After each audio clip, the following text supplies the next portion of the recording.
नमस्कार दोस्तों, हमारे एनजी ज्ञान क्लासेस में आप सभी का स्वागत है।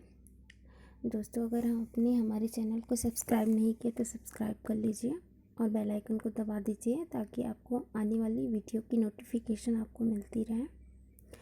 दोस्तों, आज हम सौरमंडल के कुछ ऐसे प्रश्नों के बारे में पढ़ेंगे जो एसएससी और पीएससी, रेलवे जैसे एग्ज़ाम में पूछे गए हैं। तो आइए देखते हैं हम आज का पहला प्रश्न। सौर प्रणाली की खोज किसने की थी? तो सौर प्रणाली की खोज कोपरनिकस ने की थी। सी। हमारा अगला सवाल है, निम्नलिखित में से कौन सौरमंडल का भाग नहीं है? तो निहारिका सौरमंडल का भाग नहीं है। अंतरिक्ष में कुल कितने तारामंडल हैं? तो अंतरिक्ष में 89 तारामंडल हैं।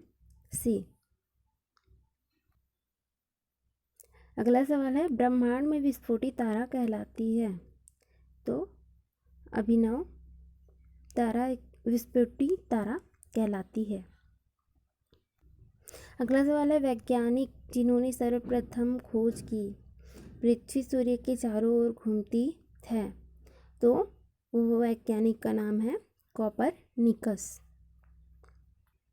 नॉर्वे में अर्धरात्रि के समय सूर्य कब दिखाई देता है? तो 21 जून। सी, 21 जून को। अगला प्रश्न है, निम्नलिखित में से किनके बीच की औसत दूरी को खगोलीय एकक कहा जाता है?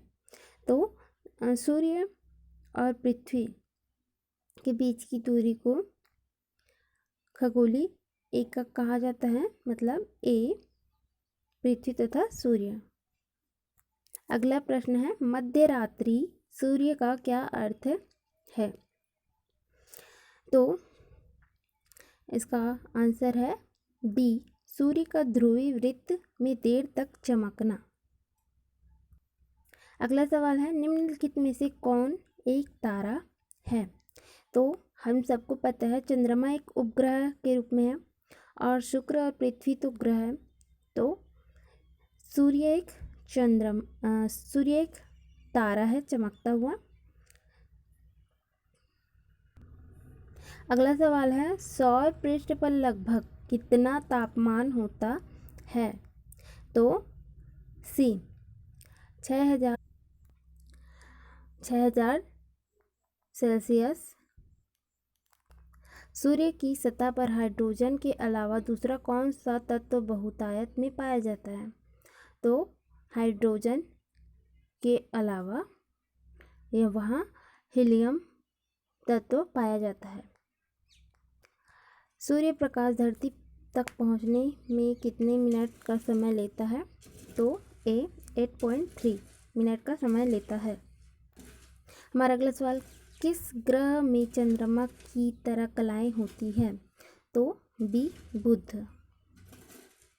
अगला सवाल है, निम्नलिखित में से कौन से ग्रहों के चारों ओर घूमने वाले उपग्रह नहीं हैं? तो बी, बुध तथा शुक्र। निम्नलिखित में से कौन सा ग्रह सूर्य के चक्कर सबसे कम समय में लगाता है? तो बुध ग्रह।